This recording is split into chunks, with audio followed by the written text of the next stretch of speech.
Right, all praises to Yahweh Bashim, Yahweh Shai. Double honors to the apostles and elders, great millstone. Salutation to the Akim, pushing his word in truth and sincerity. Russia and Iran consolidating their friendship, and it's all written in Ezekiel, the 30th chapter. So I'm gonna run the scripts off, and then comes the video. And the word of the Lord came unto me, saying, Son of man, set thy face against Gog, the land of Magog, the chief prince of Meshech and Tubal, and prophesy against him. And say, Thus saith the Lord God, Behold, I am against thee, O Gog, the chief prince of Meshech and Tubal. And I will turn thee back, and put hooks into thy jaws, and I will bring thee forth, and all thine army, horses and horsemen, all of them clothed with all sorts of armor, even a great company, with bucklers and shields, all of them handling swords. Persia, Ethiopia, and Libya with them, all of them with shield and helmet. Gomer, and all his bands, the house of Togarmah of the north quarters, and all his bands, and many people with thee. Be thou prepared, and prepare for thyself, thou, and all thy company that are assembled unto thee, and be thou a guard unto them. Be thou prepared, and prepare for thyself, thou, and all thy company that are assembled unto thee, and be thou a guard unto them. To plan to isolate America with the US dollar, and they'll succeed. Iran and Russia are on a warpath to isolate America from the global economic stage. And they plan to do it by using the US dollar. Or, more accurately, by not using the US dollar. See what we mean, and how you can protect your investments amid the coming storm. Iran and Russia strike not one, but 6 oil deals. Russia and Iran need each other. On Wednesday, NOF. 1. The two countries agreed to collaborate on 6 separate strategic energy deals worth some $30 billion. These deals would be an economic boon for Tehran after years of sanctions that were only lifted in 2015 via the arguably contentious Iran nuclear deal. In the 2+ years since, Iran has only managed to secure one notable agreement, with French company Total, in July, worth $4.8 billion. But fortunately for Iran, Russia needs to diversify its global oil assets. Which brings us to Wednesday's agreement between Moscow and Tehran. Ultimately, that $30 billion deal will achieve a production plateau of 55 million metric tons of oil per year. Igor Sekin, chief executive of Russia's state-controlled Rosneft, said, according to the Financial Times that day. That's more oil than any nation produced in 2016, though Russia did produce the most crude last year for the first time ever. It outsold Saudi Arabia by 22 million metric tons. Russia's move into Iran, then, may be a strategic one, a power play meant to secure Moscow's top producer status into the future. But Russia and Iran's $30 billion deal also serves another purpose, one that Iran's supreme leader Ayatollah Ali Khamenei didn't shy away from advertising across international lines. Iran pressures Russia to ditch the dollar. After branding America as an enemy on Wednesday, Khamenei urged Russian President Vladimir Putin to sever ties with the US dollar. By ignoring the negative propaganda of the enemies that seek to weaken relations between countries, we can nullify US sanctions, using methods such as eliminating the dollar and replacing it with national currencies in transactions between 2 or more parties. Thus, isolate the Americans, Khamenei said, according to Economic Times. You need this precious metal in your portfolio, learn how to leverage this rare market anomaly before it's too late.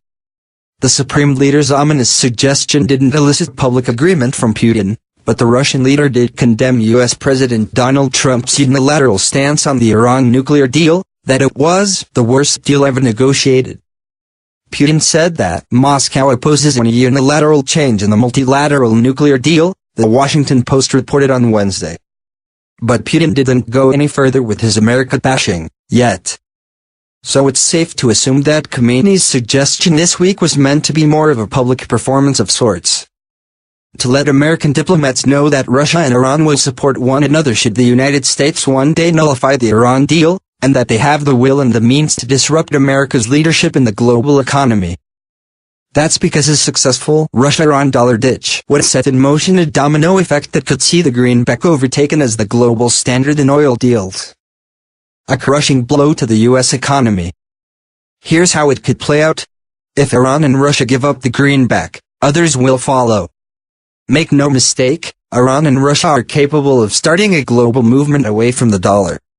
Right now, the petrodollar, the dollar-based currency standard for international oil deals, is the standard worldwide.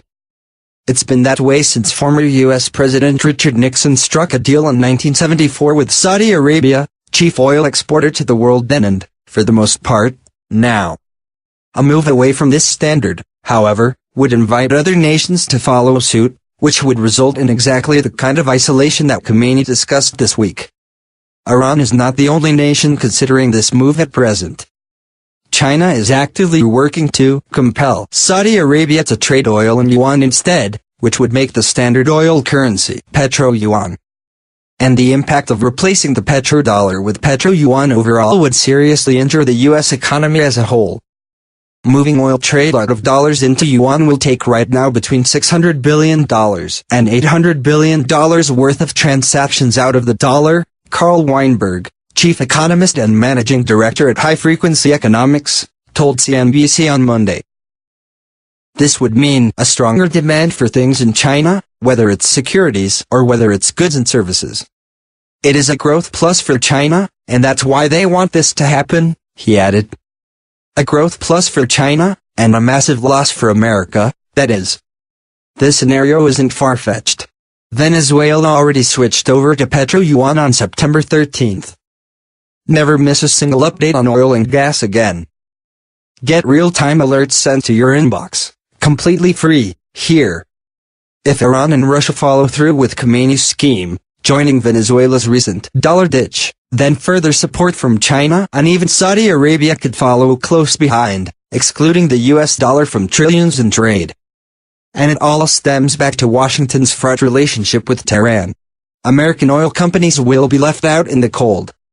When it comes to playing hardball with Iran, the United States is quickly losing leverage. On Oct.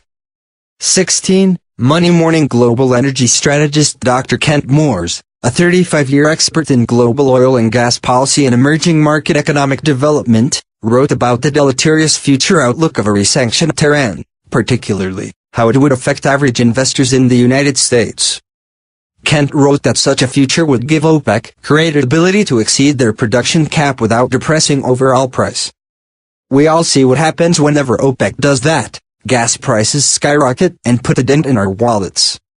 On top of that, Kent wrote, European energy majors and their continental sources of finance are now quite far along in negotiating deals to extract oil and gas in Iran, as well as for major liquefied natural gas (LNG) export contracts.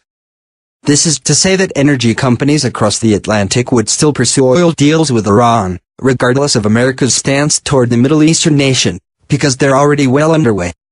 Indeed, those deals would continue, Kent wrote, with the European home governments of both companies and banks supporting the ventures. In turn, American businesses will be left out in the cold, or isolated, if you will, because they'll be missing out on global oil buy-in deals. Fortunately, the global energy balance is shifting. If the politicians in Washington allow short-sighted and fear-based domestic policy to sabotage the preeminence of the petrodollar, savvy investors can, and should, find lucrative energy opportunities outside of oil. Opportunities like this one. Utility companies spent $400 million to kill this.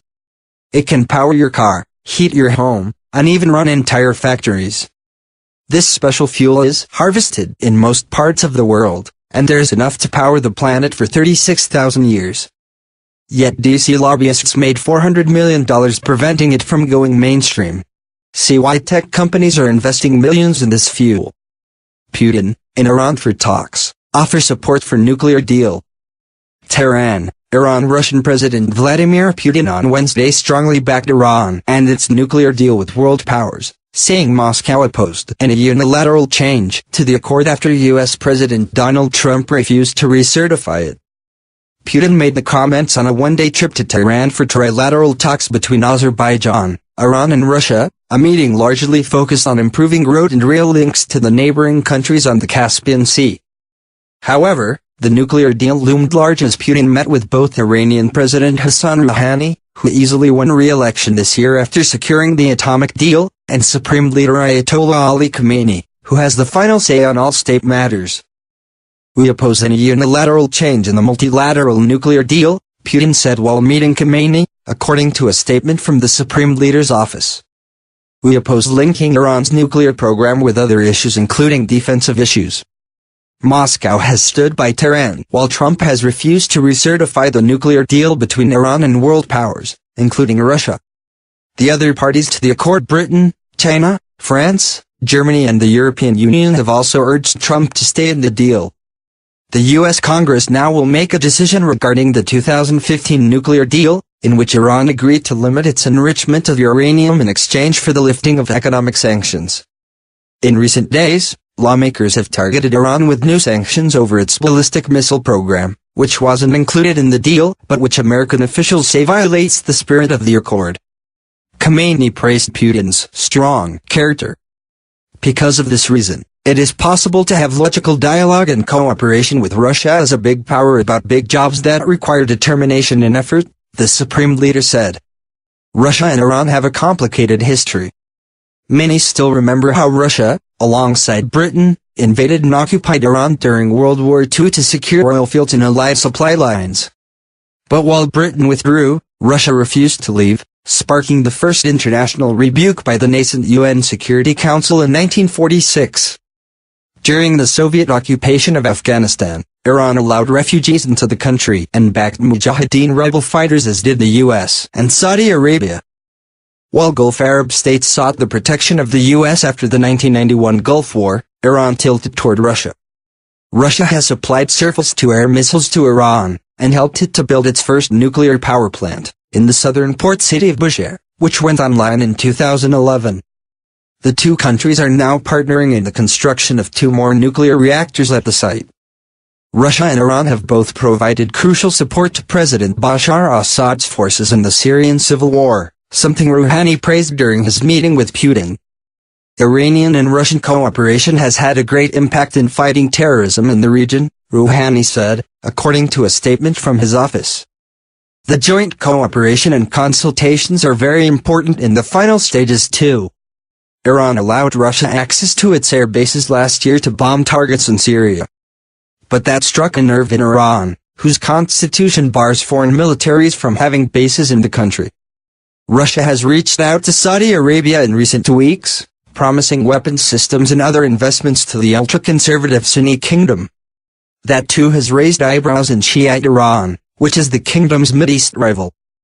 Prior to Putin's arrival on his 3rd trip to Iran, Russia's armed forces chief, General Valery Gerasimov, met with his Iranian counterpart, Iran, Turkey and Russia have made a pact to accelerate efforts to stabilize war-torn Syria. The 3 leaders met in the Turkish capital Ankara for high-level discussions regarding their influence over Syria's future and diplomatically isolating the United States. The US president wants to withdraw troops from the country, but his advisors have told him not to. Maintaining Syria's territorial integrity depends on preserving equal distance from all terrorist organizations. It's very important that all terrorist organizations that are posing threats not only to Syria and Turkey, but to all neighboring countries and even the whole region, are excluded without exceptions. They also agreed to cooperate on reconstruction and aid. Everybody talks that it is necessary to participate in humanitarian aid, but very few do it apart from Turkey, Iran and Russia. We see small deliveries from the UN, but it is very insufficient, and what is sure, everyone must join in the common work to restore the economy and infrastructure of Syria. The 3 countries are working together to reduce the violence and rebuild Syria, even though they support opposing sides. Russia and Iran back the Syrian president, while Turkey supports anti-Assad insurgents.